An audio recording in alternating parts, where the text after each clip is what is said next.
of love is sweet when hearts like ours meet. I fell for you like a child. Oh, but the fire went wild. I fell in.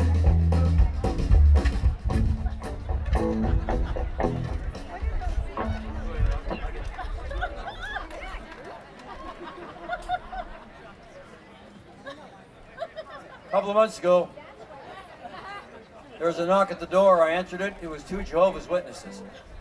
I invited them in. We sat down on the couch. I said, well, what do you want to talk about? They said, we don't know. We've never made it this far before.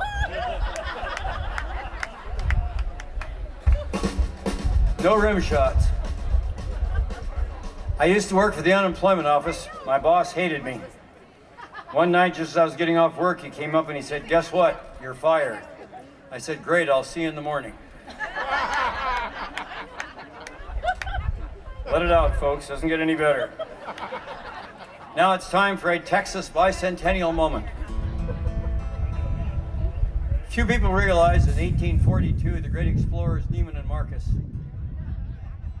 set foot on the banks of the Houston River, put up a little cosmetics counter, and hired the first snotty bitch they could find. This has been a Texas bicentennial moment. Here's a word about Folgers coffee for senior citizens. The best part of waking up is just waking up. So this couple is 60 years old. They're celebrating their 40th wedding anniversary. They're walking along the beach. Suddenly a genie appears and says, I'm going to grant you each one wish. He takes the wife off to the side. He says, what's your wish? She said, you know, I always wanted to travel the world for a couple of years. Just like that, she had a fistful of airline tickets. Helicopter lands to take her to a cruise ship. Turns to the husband and says, what about you? And the husband said, you know, I always wanted a wife 30 years younger than me. And just like that, he was 90.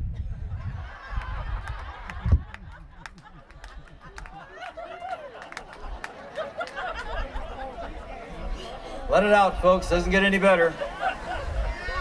My grandpa used to say, listen, if we all like the same things, everybody'd be after your grandma. Grandpa used to say some weird things. One time I said, Grandpa, what's the quickest way to get to the lake? He said, you walking or driving? I said, I'm driving. He said, that's the quickest.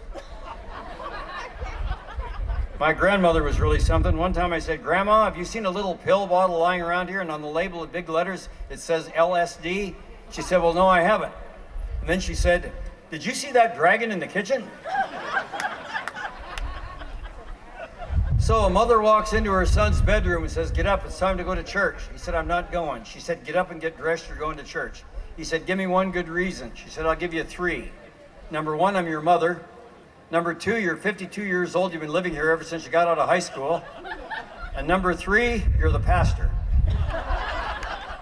How am I doing out there? Is it working out all right?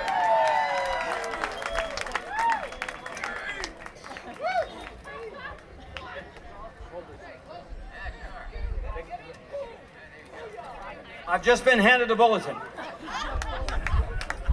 How men and women record things in their diaries. Wife's diary. Tonight I thought my husband was acting weird. We had made plans to meet at a nice restaurant for dinner. I was shopping with my friends all day long, so I thought he was upset at the fact I was a bit late, but he made no comment. Conversation wasn't flowing, so I suggested we find a quiet table in the back so we could talk. He said fine, but nothing else. I asked him what was wrong. He said nothing. I asked him if he was upset. He said, I'm not upset. Don't worry. On the way home, I told him that I loved him. He smiled slightly, patted my arm, and kept driving. I don't know why he didn't say I love you too. When we got home, I felt as if I'd lost him completely. He just stood there quietly and watched TV. Finally, with silence all around us, I just went in and went to bed. 15 minutes later, he came in, rolled over, and went to sleep. I've been crying for an hour. My marriage is in a shambles. I don't know what to do. Husband's diary. A 2-foot putt. Who in the hell misses a 2-foot putt?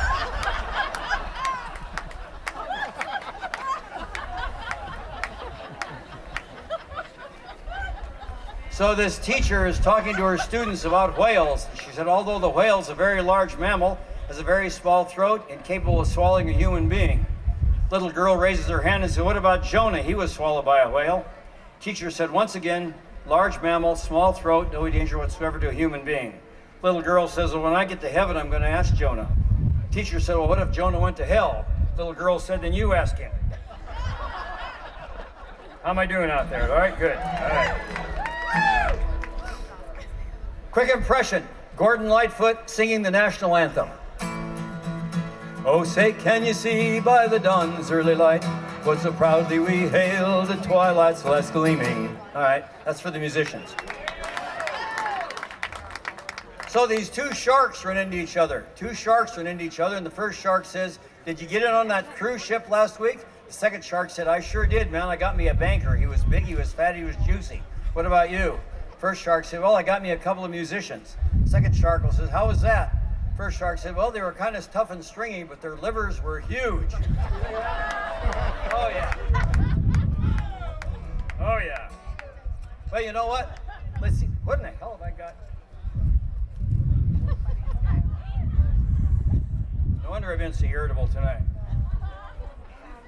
Nationwide SPCA clinic. Dogs and cats spayed and neutered $4. Senior citizens $2.75. Marie Osmond fired a spokesperson for Nutrisystem after testing positive for Hidden Valley Ranch dressing and Krispy Kreme donuts. And finally, in a recent governor's poll, residents of Arizona were asked if they think illegal immigration is a serious problem.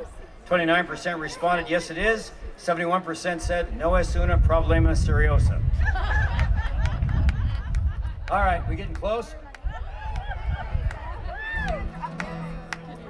I told myself this year that although Johnny Cash was my biggest influence, I need a little more guitar in the monitor here, just a little bit more on that 57.